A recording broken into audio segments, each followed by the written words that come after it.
Hello everyone and welcome to Brewed in Barnsley with your host me, Matt McGlone. Each episode I'll be joined by a well-known Barnsley personality to discuss how living here has shaped their lives.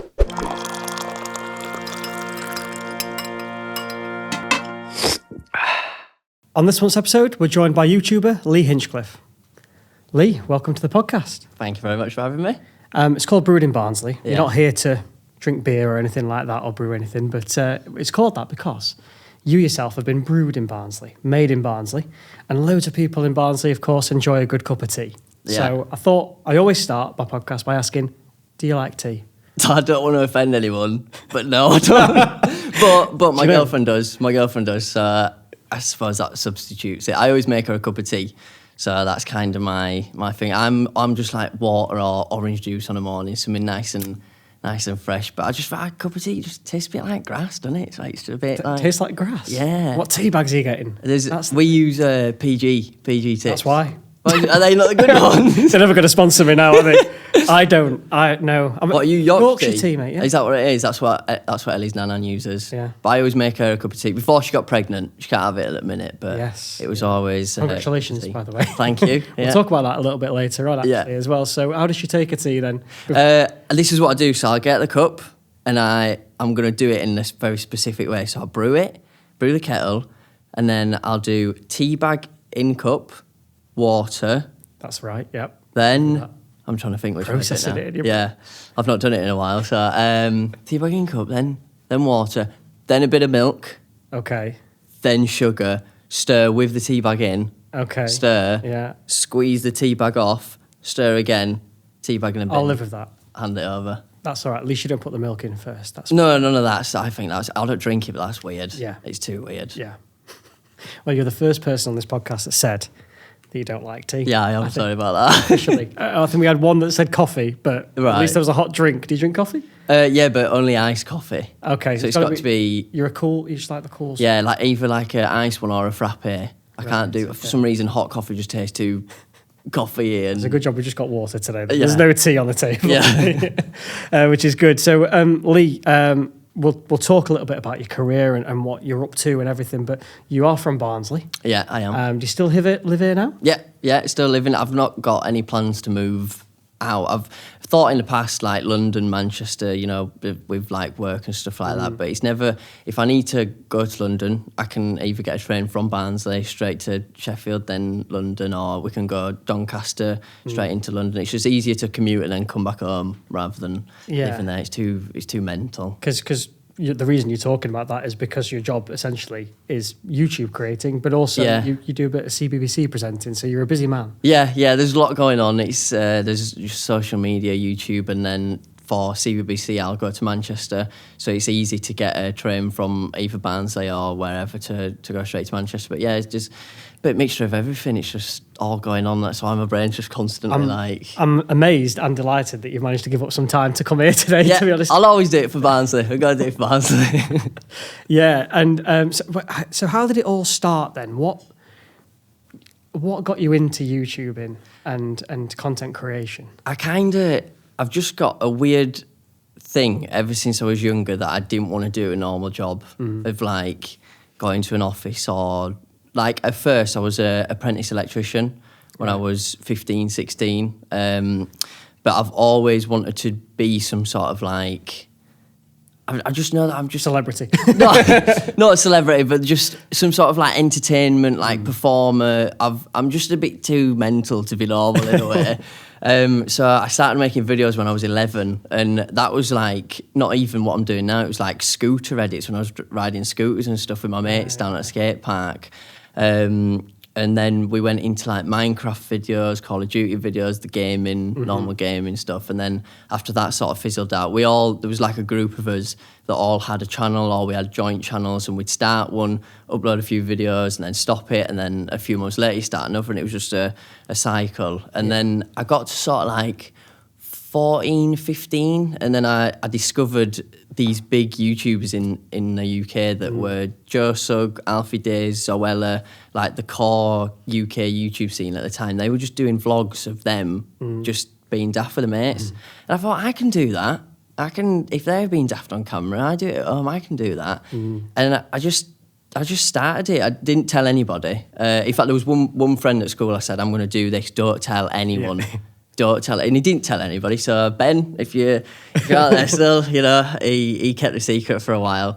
But my first ever video was things we all do, and it was meant to be like a relatable video of. Okay. There was one of the pointers was when you play a song. It's a terrible example, but I thought, oh yeah, everyone relates to this. But Go on. when you play a song, you know a certain part of the song, so you know certain lyrics. Yeah. So if you miss that part of the song, you skip the song all the way back to the beginning and listen to it again so that you can sort of rap those lyrics. Yeah, okay. In a way. You I was know like, what yeah, everyone relates to that, but nah, they didn't. It was just a random. Because you're struggling to explain it yourself. That's what I mean. Yeah, I don't know now. But there was like 6 pointers that I had on this list, and I had my phone set up in front of me here. I had a light that I'd bought from Argos. It was just a desk lamp that you had to flip sideways like this every time I filmed. It was terrible. Every time I was filming it, it'd drop down, so it kept flipping like that. So I had to be like, just keep flipping it around. And then because I had my computer here, I had the notes on a computer screen there. Okay. So as I was doing my shot to camera, it'd be like, so things we all do, and then I'd turn at the end of my sentence, so you'd see on my shot me turning and then coming back. And I was just like, everything's terrible, but that's literally. But that's how you learn then, isn't it? You've got to do something, you've got to start somewhere. Yeah, yeah. So then when you did it, did you think to yourself, I mean, you have said you always want to do something a bit different. Yeah. Did you think, this is a career, I'm going to make this as a career, or this is a bit of fun and I'll see what happens? It was more because I wanted to do that, and it was that or nothing. But there was obviously in the back of my mind, it was like, I already had this apprenticeship that was going down as like my little bit on the side, but this is what I'm going to do, and I'm going to make it work regardless of how long it takes. I'm going to make sure it happens.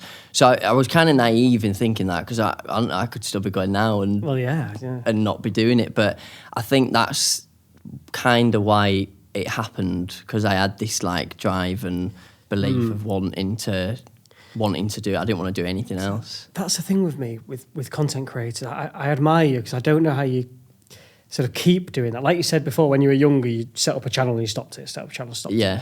And I don't think people realise how much work it is to think, oh, well, I can just set up anyone can set up a YouTube channel, can't they? But then to actually keep it fresh, like how do you do that? How do you keep it fresh? How do you engage with those audiences? Even now, it's just so, because it's constant. It's not like you've not got a 9 or 5. You don't wake up, clock into an office for 9 a.m, do your work, and then go home. It's as soon as I wake up, the first thing I do is think about what I'm filming, edit something, film something else, emails. Like now, every day, every single day is like work from when I wake up to when I go to sleep. But that's not complaining about it. That's what I want to do. And when I'm not doing that, I kind of struggle. It's like you can see myself like sort of clicking, and I'm like, I need to do something. I've got to do something. It's just, you've just got to constantly keep up with like trends and think of new ideas. But it helps with friends and stuff, and obviously my girlfriend does it as well. So it's nice to be able to discuss with her, doing ideas and stuff like that. But it's just kind of, once you get on the ball, it's momentum then, and you just keep going, and it's like you don't want to stop, so you just keep putting out content. And when you love doing it as well, that's sort of like the main thing. You can't just do it because you want to be famous and you want to make loads of money and all this, because otherwise your content just slips. Yeah. And I do it because I want to entertain, and I want people to watch my videos and think, oh, that Lee Hinchcliffe, like, if that's like 10 minutes out of their day, they get to watch a video of me and just laugh for a little bit. That's me. That's my job done there, rather than anything else. It's like having your own TV channel at the end of the day, and I suppose you've got to set it up as that then, haven't you? Do you have sort of plans for the month then ahead, or is it on a whim, like, oh, I'll do this today? And It's more sort of, there'll be some videos where I'm like, right, this needs doing this day, this needs doing that day, but it's more, it can be like a few days before. I'm like, right, what shall I film this week? And I'll look at what other people have done and see if I can put my own spin on it. It kind of just depends on what the video is and what the content is that I'm going to do. It could be planned a month in advance, or it could be planned 2 days in advance, and then I film it and upload it 2 days after that. Right, okay. It kind of just depends. Quick. Yeah, it just depends, because it's just, like I say, it's not a normal job. It's just as and when you do it. I suppose if trends, if you don't do something now and you do it 3 or 4 weeks later, it's gone. You're too late. You've just got to be constantly. That's why, like, my screen time on my phone's about 8-9 hours. It's ridiculous. Like, my phone is just. You're doing well not to have it now, actually. Yeah, I'm like, I need to be looking at it. You're going to have about 100 or a million messages when you come off this podcast. Emails, everything. I'll be like, I just go through all these and everything else. Well, I made a bit of a mistake, didn't I? Because I tried to get you on this podcast and I messaged you on Instagram. Yeah. And you didn't respond for months, and I thought, well, he's a bit rude. No, he's a bit rude. But then I thought, oh no, I shouldn't have done that because he's a content creator. We're never going to get through on his DMs. Yeah, DMs are a bit scattered. There's a lot, but I managed to find it. It came through eventually. And you're here. And I'm here now, which is good. So yeah, I wanted to kind of find out what that regular week is for you, but I suppose there isn't such a thing. Yeah, it's not. It's just not regular at all, because like this is a thing that I had to sort of drill into my mates a while back. So like if they wanted to go out on a Saturday night, even now, if they want to go out on a Saturday night, sometimes I can't because my Saturday is your Monday. Or my Wednesday could be your Saturday. Like, it's just so, it's as and when, and it's just, every week is different, every day is different. There could be one day where I'm doing a lot more than I am the next day, or there could be 1 week where I'm doing a lot more than I am the next week. It's just, it depends what jobs are on that week, what campaigns come in from brands, what I personally need to do. There's just always, but there is always something. There's always something going on, and that's why I always say to people, if you do want to do content creation, you've got to really understand that you are not going to have a social life. Like, it is ironically it's social media, but you're not going to be very. You're not going to have it. Like, I literally wake up, I film my edit, I do my emails, I do my brand work, I do everything that's to do with content, and by the time I finish, it's like 10, 11 o'clock at night, and it's time for bed then. But you've just got to. We've got a calendar. Me and my girlfriend have got a calendar. A shared calendar that's got all of our bits in it, so you've just got to be really organised within your life and say, if you've got this that's out of filming, let's put it in the calendar so we know what we can film before, what we can film after. It's just it's a scheduled life, but also an unorganised, crazy life at the same time. Because your girlfriend's also a content creator, isn't she?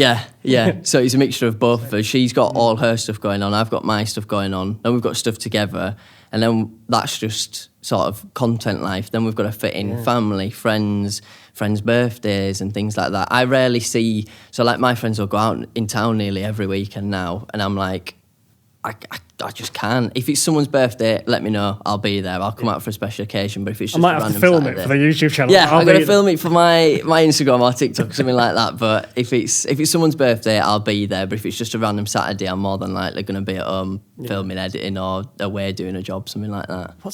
What's that like as well? Like there's so much to give up, but then you're documenting your life on camera for everyone to kind of see. Yeah. Do you have to carefully pick and choose what you want to share and what you don't want to share, or are you quite open really with it?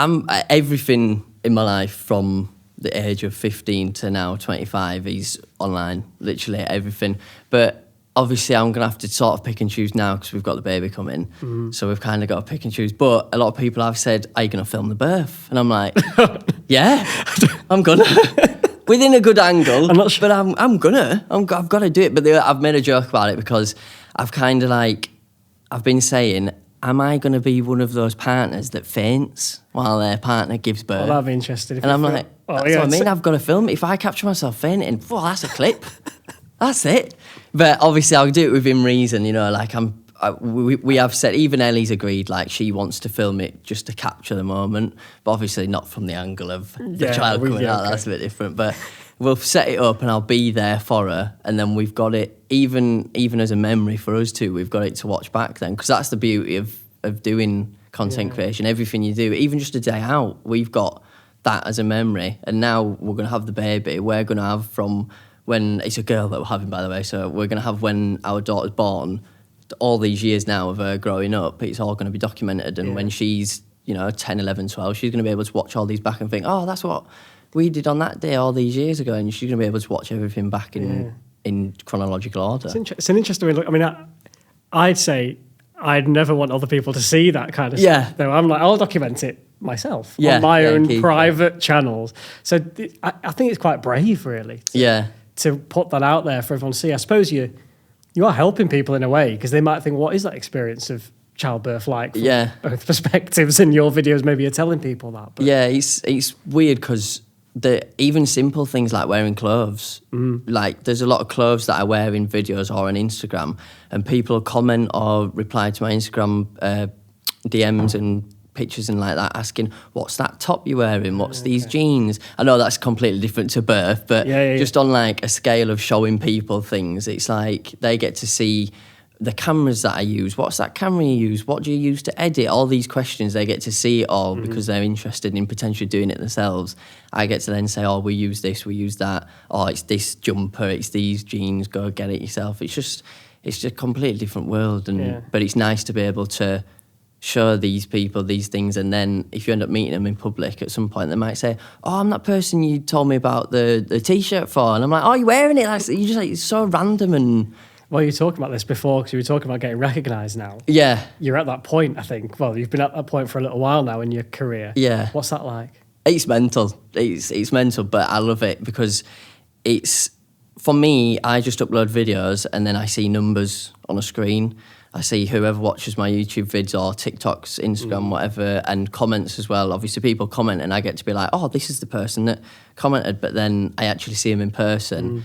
And you get some people that'll say, I love your videos. I've watched you since these days, which was, they'll give me a video example of me like 5 years ago. I'm like, you've been watching me for that long? And like, even I relate to that music thing you said. The music comment in the first video. Like, hopefully no one's seen that video. God. Go back and watch it now. Yeah, that one's awful. But it's such a nice feeling to finally be able to put a face to just one number that I see on a screen. And you get some people that even on like a deeper level, they go through like mentally tough times, and just putting on one of my videos, not even just my videos, other people's videos, but for me in this example, putting on my videos just, gives them a bit of happiness for, 10, 20 minutes just watching me be daft on camera and eat McDonald's or whatever else it is that I'm doing. It's just, there's been so many events that we've done where families have come up and they've been like, oh my God, my daughter loves you, she's so happy while she watches you.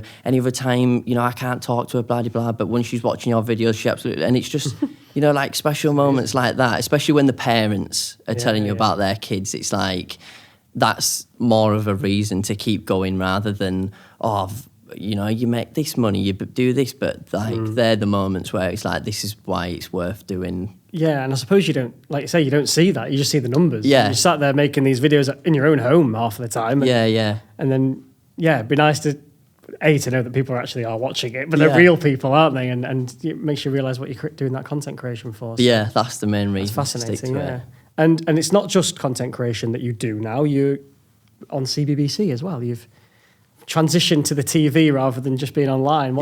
How did that all come about? That's also a crazy world. It's just, everything I do just seems to, it's in separate little buckets, like there's content creation, there's TV presenting, there's whatever else, but it all sort of ends up blending into one thing. Because for me, they found, so I'd done a bit of work with CBBC before, but as like a guest. Right. But they'd found me through my YouTube. Okay. So it was from that, they'd got in contact with my manager and said, can Lee come on and do this? And I just did little segments where I'd go on and do like a 2 minute bit for them, and then I'd be home.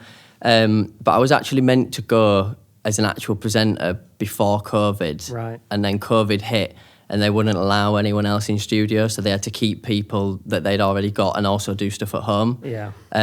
So then I think it was like, however long COVID was, probably 1-2 years later, they got back in touch. I blotted that bit from my memory. Yeah, it's just a blur, that part of life.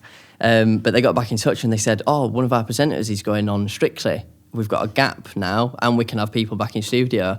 Would Lee like to come in?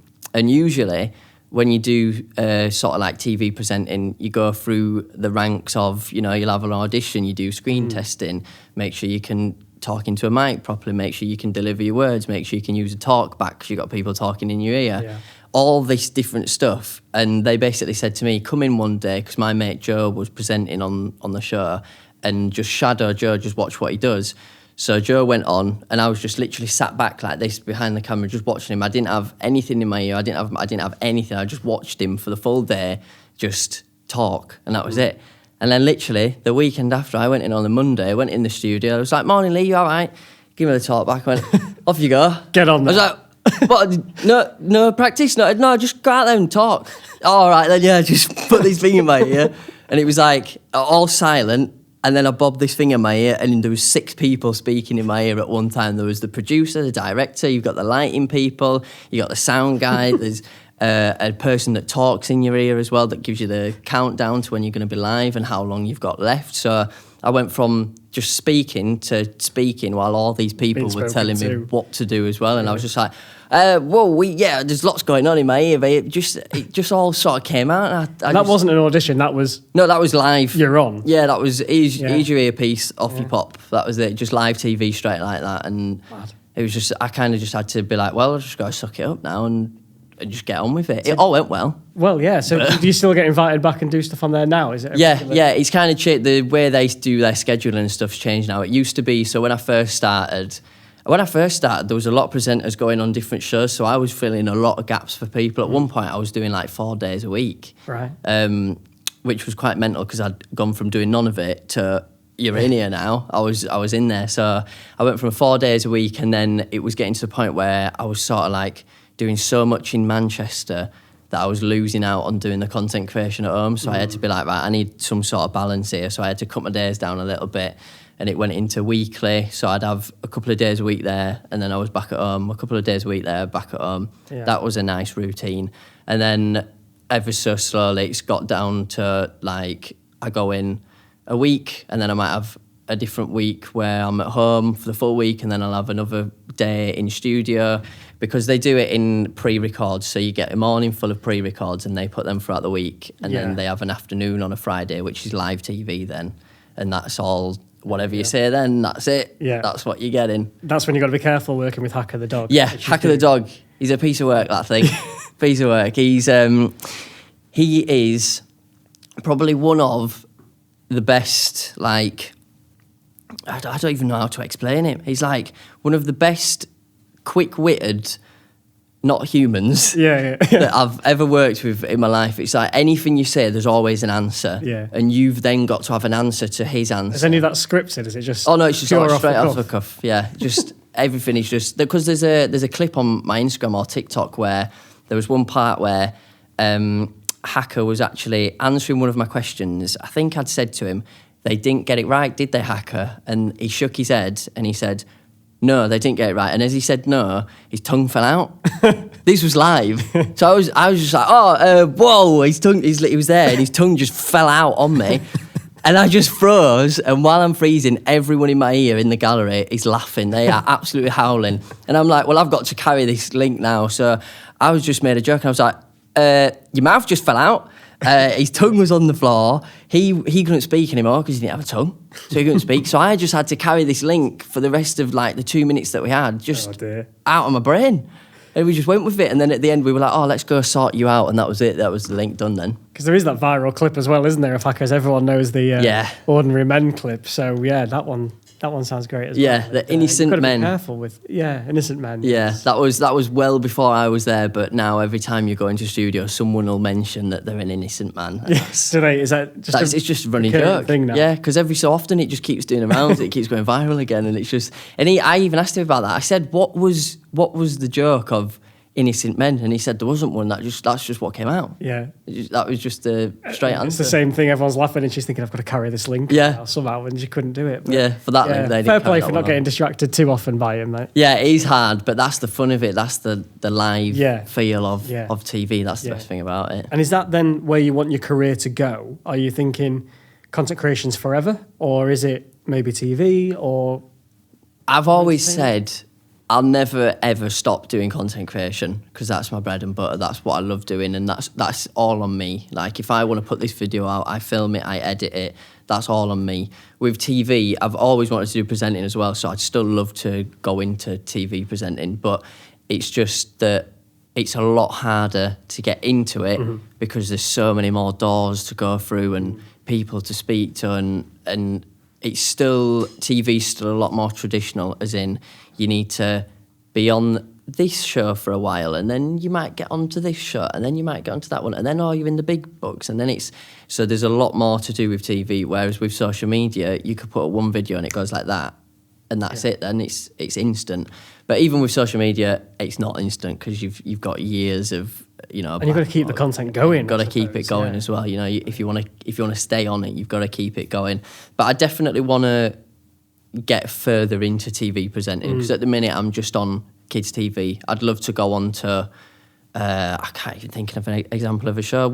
I'd love to do like a game show style thing, kind of like back in the day on CBBC where it was like Saturday morning live TV doing all the game shows. But I'd like to do it where it's more of like a audience that's sort of my age, where it's like 18 and above audience, and sort of work my way up like that. But definitely still doing content creation with presenting on the side. Start a YouTube game show and get yourself. I'd love to be able to. That'd be interesting. Love to be able to. There's so much production to go into that my brain can't even handle it. I was going to ask as well, because you're friends with, obviously you said your partner is a content creator and you've got a few friends in the business.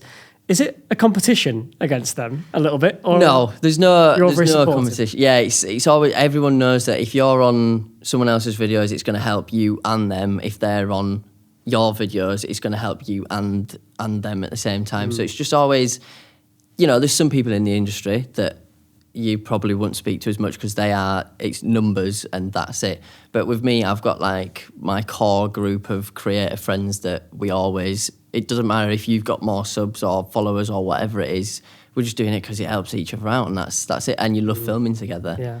And that's the main thing. There's no point in making it a competition and trying to be, I'm better than you, blah, blah, blah, because then you're not even going to have good videos together. It's not worth it. It's always better to help people out and bring each other up rather than just trying to go against each other. It's pointless, really. Fair enough. You've been on TV, you've been on YouTube. You've also appeared on the big screen ever so slightly when Cineworld was launched. I did. In Barnsley a couple of years ago. Yeah. I was there that night. Very well performed, by the way, on the video. Yeah, thank you. What was that like? How did you get involved with that? Because you're up there with sort of 3 other famous Barnsley folk. Yeah. Are you thinking, I've made it now, this is it? It was just kind of like... it was kind of like one of the other things that I do. It was just like... Well, the week before I was doing something else. This week I'm doing this. But that was a nice thing to be able to do because it was like, that was the first thing I think that was in Barnsley. That was like, right, this is home. This is actually for Barnsley. Because we got the email, it went to my manager and he was like, mate, this looks really good because it's Cineworld Barnsley. And I was like, oh my God, there's a Cineworld opening in town. Yeah. Like, to me, that's so cool because if you want to go to a Cineworld, usually it's either you go all the way to Wakefield or Sheffield. But I was like, I 100% want to do this. And the other people were the guy from Kes. Yeah. And there was... I think it was Graham Ibbison, was it? The sculptor. Yeah, sculptor. And there was a lady that wrote Chocolat. Yes. I can't remember what her name was, but they were all lovely people. And it was just like, you could tell that I was like the crazy content kid because I came in and they gave me a camera straight away and they was like, Lee, we want you to jump up and do this and run in and do this. And those guys got to sit down and eat the popcorn while I came in and did the crazy stuff.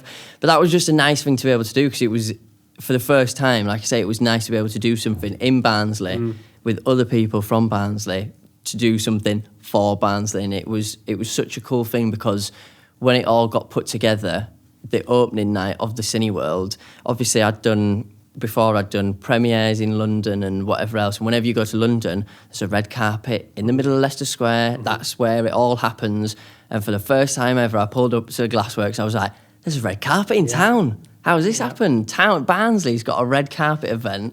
There was people on stilts. The Avatar people were on stilts. They had so many people. It weren't just like a little event. There was like big execs and everything. And all these people had come to Barnsley for this Cineworld. It was like such a cool moment to be able to go there and be like one of the faces of this new place opening for town. And you've just said how amazing it is to have that in Barnsley now, and people aren't having to go to Sheffield and Wakefield. Yeah. I was going to ask you what you do in your spare time in Barnsley, but I don't think you get any now. There's not a lot of spare time now. I mean, when I do get spare time, it is nice because, so like on the times where I get to go out for my mates' birthdays and stuff, without having to go to Leeds or somewhere like that. You know, you go into town now, you've got Botanist, you've got Salt House, even, the best thing, blooming Nando's. Yeah. Oh, God, me and my girlfriend, we love a Nando's. Nipping into Nando's. Barnsley was waiting a long time for a Nando's. Yeah. It's got one. Oh, it's so long. So when we saw like the development plans that got announced, I was like, is there a Nando's on there? And straight away I saw it. And it's just like, it's so nice to be able to, because I'm big on like convenience, things being convenient so that timings can be done really quick. You need it, yeah. That's what I mean. I needed things to be really quick. So it's nice to be able to think, just want a Nando's, let's nip into town, get a Nando's, back home, crack on with stuff then. And even this is a big thing, Glassworks car park. Bloody love it. Do you get dizzy? I do get dizzy going up. I get a bit dizzy. But that car park, I don't know, for some reason it changed my life. Honestly. In what way? It's right. Well, just having the car park. Just having the car park, but before I used to park in the Alhambra. Right. But the Alhambra, you go up it and it's quite a tight car park, and then you've got to you go up the ramp and then you've got to really tightly go around up the other ramp without scraping your car on that little bit of the wall. Yeah. So now with the Glassworks, you drive up, big spiral, bit of dizziness, but then you pull up and it's like a big two-way ramp where you can get around the thing and then go up again. There's always car parking spots as well. There's always spots. So I go there. If I need my hair cutting, I'll go from home straight to the Glassworks car park, bob on level 2 or 3, walk down, straight to the arcade, have my hair cut, and I'm off home. But once I've finished that, by the time I've done all that, I come to paying for the Glassworks car park. £2. I know. £2. That's an absolute bargain. You go to Leeds or whatever, and it's like 15 quid or something silly. It's like I did it in London. We went to a baby event the other week in London, and we parked for the same amount of time I would go for my haircutting. And we came out, and I said to Ellie, I was like, this is going to cost an absolute bomb. I was there for like an hour and a half. 20 quid! Come to Barnsley, people. Yeah, everyone come to Barnsley, because I promise you, parking, regardless of everything else, parking will change your life. It's the best thing ever. And there's parent and child parking. So Parent and child? When you do have your daughter. Yeah. I've never, ever parked in that in my life, and I will be able to do that in a Glassworks every time. Are you nervous about becoming a dad? Or? Yeah, I mean, there's going to be nerves. You've got to bring in another. I can't even look after myself, so I've got to bring another human into life. But I've said to Ellie, like, I'll do everything I possibly can. I want to learn everything. I want to learn how to settle her when she's upset. I want to learn how to do it all so that I can do it without being needing to go like, oh, Ellie, how do I do this? Or can you do this? I want to be able to. There's going to be some dads wanting to watch your videos about how to settle a baby. That's going to go very differently from McDonald's eating challenges to... Straight to my newest video, how to stop a baby from crying. How to change a nappy. Simple stuff. Videos now. Yeah. It's going to be a completely different thing. But I'm excited for it. It's going to be... I think it's that time of life now where we're at a good point. I've been with my girlfriend nearly 10 years. We're going. I think we're 8 years. Don't watch this, Ellie. I forgot. But I think we're on 8 years. Should we cut that bit? Yeah, cut it out. Yeah. But it's getting to that point where it's like, what's next for us? It's going to be marriage and a baby. We've always spoke about starting a family, so this is the time now. It's happening. Yeah, somehow going to fit that into your busy life, busy schedule. Yeah, yes. And I've also just taken up golf. So, all right. Yeah, okay. I'm gonna have to put my golf to the side a little bit to bring up my daughter. Is that to calm you down? Because do you know what? Yeah, that's the only. So Ellie always says to me, "Can't you just sit down and do nothing?" And I'm like, "No, I just can't." Like on a Sunday, for example, she likes to, switch off and have a sit down and just chill out. And I'm like, right, I need to film something, and I'll start clicking and tapping, and I'm like, I need something to do. I've got to do something. It's just have a minute. Just have a minute. Get out and play golf. Just now. Go out. And I'm like, golf is the only thing now. Recently, I feel like a proper dad already. It's my new dad hobby. But golf is the only thing where I'm like, I don't go on my phone the whole time I'm playing. So if I'm playing, not even on the little walks between. Not even on the little walks. I'm like in my pocket, and I'm just. Pick up my golf bag, off to my next shot, that's it. I don't know what I'm thinking about, but for some reason, my brain is nothing. It's just thinking about this next shot. Because I'm terrible, that's why. Okay. Well, I am as well. I can't say anything about it. Yeah, it's a hard sport, but it's the only thing that I've found recently where I'm actually like, I'm actually switching off for once. Now I know what switching off feels like, because I'm playing golf. Out of everything, golf is like my saviour now. Oh, brilliant. So Lee, just going back to that, your career and when it all started, when did it get to that point where it wasn't just content creation and a sort of hobby now, and it was actually a job? When did you start earning money and actually making it into a career? It was So I'd always been doing it along the side of doing my apprenticeship. So I went into an apprenticeship doing electrician, and it was always in my head that whatever happens, this apprenticeship is just going to fund my cameras and everything else that I needed. So whoever was my boss at that point, I do apologise because I had no interest in it whatsoever. I was just turning up to do the hours to make sure I got that paycheck and come home and film my videos. I used to go to the to like work with the bosses and whatever on like 2 hours sleep, because I used to be up until like 5 o'clock editing a video, and then I quickly go to sleep, 7 o'clock. That's not safe for an electrician, is it? It's not safe. It's definitely not safe. I wouldn't recommend it, but it's also what got me to where I am, because doing these late nights, you've got to put the hours in to be able to get something out of it. And it was always, I'd finish the job and then I'd come home, I'd film a video, I'd spend the night editing it, I'd go to sleep at like 5 o'clock. My alarm goes off at 7, I get picked up at 7:30 and I'm out on site. And admittedly, I was sat like this, falling asleep in the van, on site, at lunch break, I was literally sat falling asleep constantly. And I just remember there was one day I was sat there, I got put on a job and I have no idea, well, no, I do know why I got it because I was useless, but they basically said, oh, there's someone coming through to check these cabinets with loads of wires in. We need someone there for when they get there to show them where these wires are. I was like, all right, nice one. Little did I know it was going to be 8 hours worth. So I was sat in this room, just literally a box room like the size of this table with a cabinet there, for 8 hours until this person turned up to check these cables. And so, in all fairness, I was getting paid to watch YouTube vids because I was just sat on my phone all day like this, just watching YouTube videos. But I was sat there thinking, why am I doing this? Why am I doing it when I literally hate it with a passion? Yeah. And I know what I want to do, and I was doing it. And I was FaceTiming my mate at the time, Joe, who he was doing it full time at that point.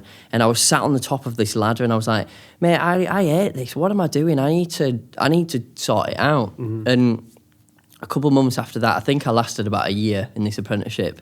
A couple of months after that, I'd finally got a paycheck from YouTube, where all of the views from my videos, so you get paid per view, you get paid because advertisers put ads on your videos. So when you watch a YouTube video, the first thing that'll pop up is an ad, and we get paid per view with a percentage from that ad. It's very complicated. Is it a certain amount of views you have to get as well before that kicks in? It's, so you reach a certain requirement of views, watch time hours, which is however long people have watched your videos for over a period of time.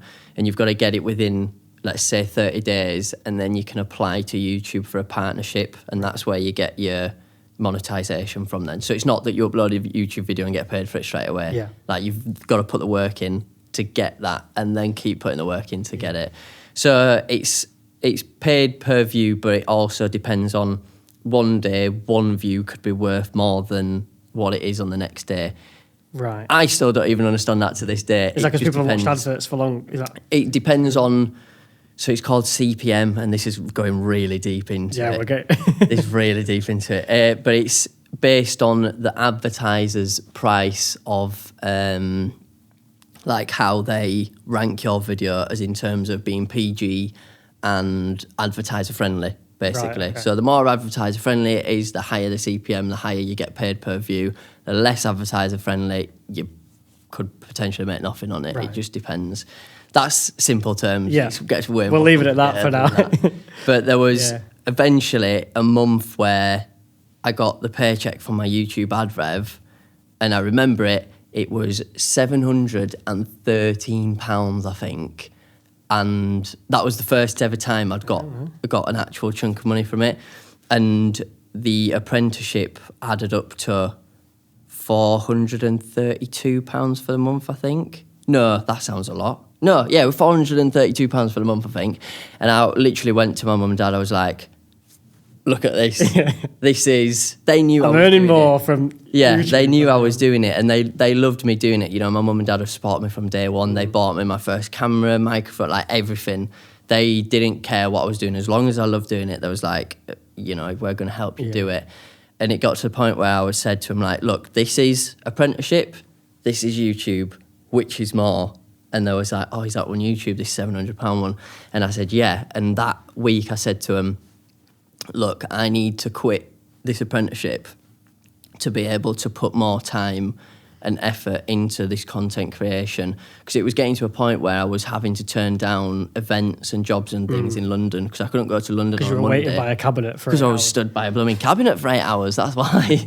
So I was having to turn down like jobs and opportunities and things like that. And my mum and dad understood that, and they were like, look, if you want to do it, we're happy for you to do it, but we just need to know that you're going to put the effort in. And that was on like a Wednesday. By the Friday, I'd gone into work the next day. And at this point, I think I was 16. So I was 16 turning 17, so I was about to turn 17, but I was 16.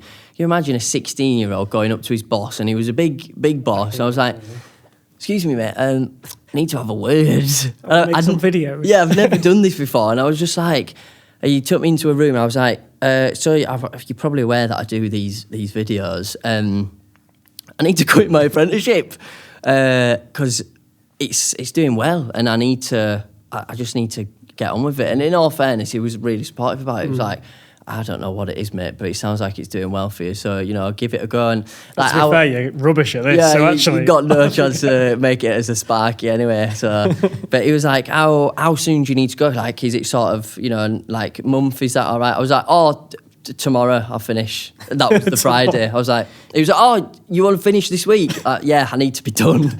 So literally on that Friday, I'd done my last day with the guy who I was the apprentice for, and he even said, he was like, you're doing the right thing, like this is what you need to do. So he dropped me off at home, and that was it. He was like, good luck, mate. I was like, yeah, nice one, cheers. After that, I was full time, and ever since then I've just had to absolutely battle it out, and that's since 2017, I think. I've just been constantly. Essentially, you're setting your own business, aren't you? That in a way is what you're doing. The revenue comes in from YouTube from that. But then do brands then pick you up and sort of go, can you... I mean, I don't know how it works. Do they just pay you to talk about them, do a little advert on your videos? Yeah. Or do they like go, well, wear this top and it's got our badge in it? Yeah, in a way, yeah. So there'll be brands like... I've had the opportunity of working with so many cool brands, like big ones like McDonald's, for example.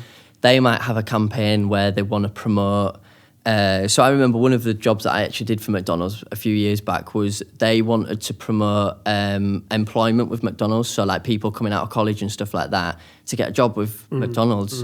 So I went into McDonald's to film actually in McDonald's and speak to a lot of the employees there that were also either at college or uni but had McDonald's as their job as an income while they were there.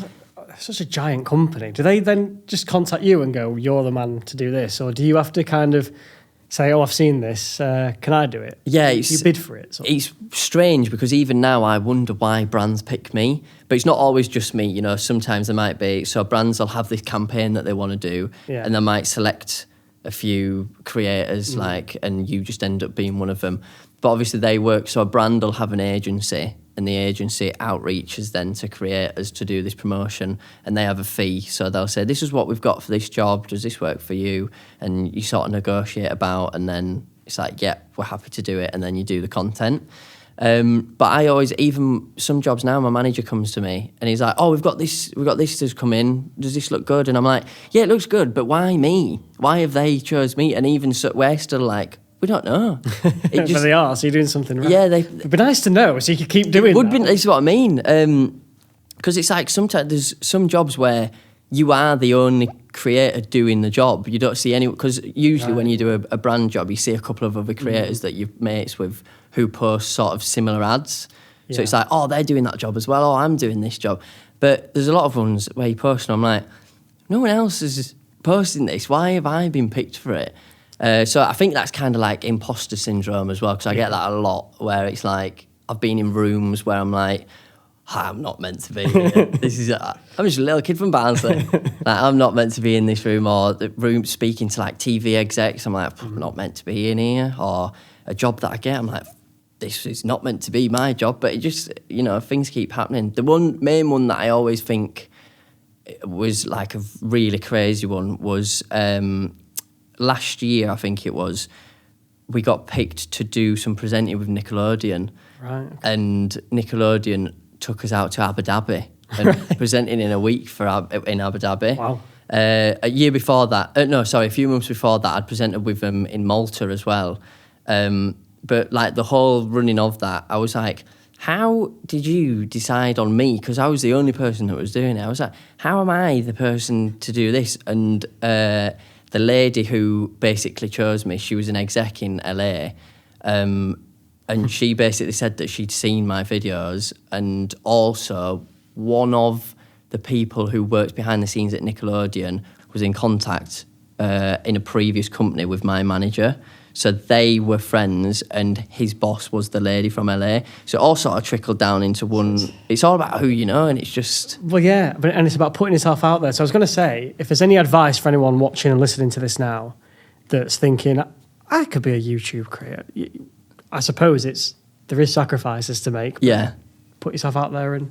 Yeah, what would you say to somebody? If someone... Main piece of advice. If you do actually want to do content creation and you really want to be a YouTuber, a streamer, a TikToker, a TV presenter, the best thing I could say is be prepared to lose your life in the nicest way possible. Be prepared to sacrifice birthdays, going out, anything else, but also learn to love it, because if you don't love it, you're going to hate doing the sacrifices. That's why I feel like I've managed to get where I am, because it's not just I want to be famous and I want to make money. It's I love making videos and I love entertaining, and the recognition and whatever money you make from it comes as a side thing. The main thing is you want to do it and you want to be a part of, let's say, the industry. You want to be a part of it. You've just really got to be prepared to put the hours in and not get stuck on, oh, my mate works in 9 while 5, so he works 9 o'clock while 5 o'clock and then he stops. It's literally, you wake up, you work, and then you go to sleep. And that is it. It's a glamorized job, but the real behind-the-scenes nitty-gritty of it, there's nothing glamorous about it. I spend most of my time sat at a desk like this, editing on my laptop, and then picking up my camera to film again, and then sending off an email with a job that I've done, and then I'm back to filming, and there's nothing glamorous about it apart from when you meet someone and they're like, oh my God, I love your videos. That's the best bit about it. Yeah. Well, keep going, Lee, because it's all going very well by the looks of it, and we're sure you're going to go to even bigger and better things one day. And you're from Barnsley as well. Don't leave. You're not going to leave Barnsley. I'm not leaving. I'm stuck. I'm stuck in Barnsley forever. Yes. That's my life. Brilliant. Well, thanks for joining us today, Lee. Thank you so much. Thank you.